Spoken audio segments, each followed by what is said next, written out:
আল্লাহ নবী সাল্লাল্লাহু আলাইহি সাল্লাম বলছে, শেষ জামানায় আমার উম্মতের উপরে তিনটা বড় আযাব আসবে। তাদেরকে জমিনে ধসাইয়া দেওয়া হবে, পাথরের বৃষ্টি বর্ষণ করা হবে, আর চেহারা বিকৃত করে দেওয়া হবে। আল্লাহ নবীকে সাহাবীরা বলছে, কখন? ইয়া রাসূলুল্লাহ। নবীজি বলছেন, ইজা জাহারাতিল কাইনাত, যখন গায়িকা বেড়ে যাবে, ওয়াল মাআজিফ, বাদ্যযন্ত্র বেড়ে যাবে, ওয়াস্তাহাল্লাতিল খামরা, মানুষ পানির মতো, এরকম পানির মতো হালাল মনে করে মদ পান করতে থাকবে।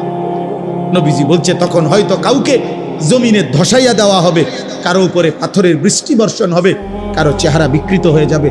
হতে পারে যুবক এমন কোনো দিন যে সারা দিনে 5 ওয়াক্ত নামাজ পড়ো নাই, আর সারা দিন সারা রাত মোবাইলে নারী ছবি, উলঙ্গ দৃশ্য, গান বাদ্য, জিনা ব্যভিচার, মদ জুয়ার আড্ডায় পড়েছিলা, এভাবে রাত 3টায় ঘুমায় গেলা।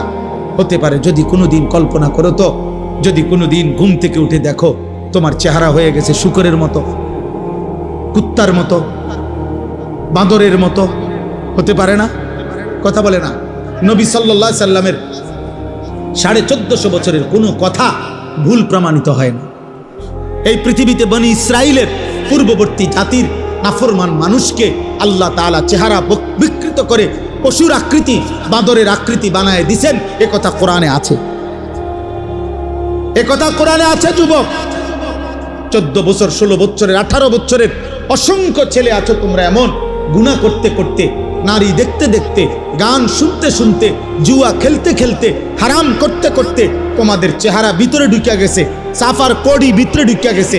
এত কম বয়সী ছেলে আরেকটু ফিটফাট, আরেকটু সুন্দর, আরেকটু মায়াময়, আরেকটু নাদুস নুদুস দেখা যাওয়ার কথা ছিল, কিন্তু গুনাহ তোমার শরীর নষ্ট করে দিছে। তুমি ইনসাফের সাথে দেখো।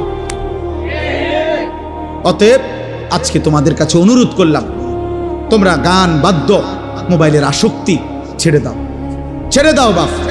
হযরত আবু বকর সিদ্দিক রাদিয়াল্লাহু তাআলা আনহু বলছেন, আল গিনা মাজামিরুশ শাইতান, গান হচ্ছে শয়তানের বাদ্য। ইমাম আজম আবু হানিফা রাহমাতুল্লাহ আলাইহি বলছেন, সিমাউল আগানি ফিসকুন, গান শোনা প্রকাশ্য পাপ, ওয়াত্তালাজ্জুযু বিহা কুফরুন, গান শুনে মজা পাওয়া কুফরি, কুফরি, কুফরি।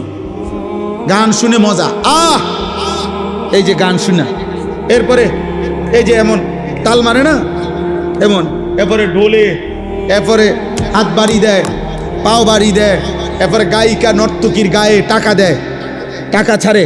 হ্যাঁ, মনে রাখবা ভাইয়া, যেখানেই বাদ্য বাজে, সেটা যদি ধর্মের নামে গান হয়, ভক্তিমূলক গান হয়, পীরের নামে গান হয়, মাজারের নামে গান হয়, আর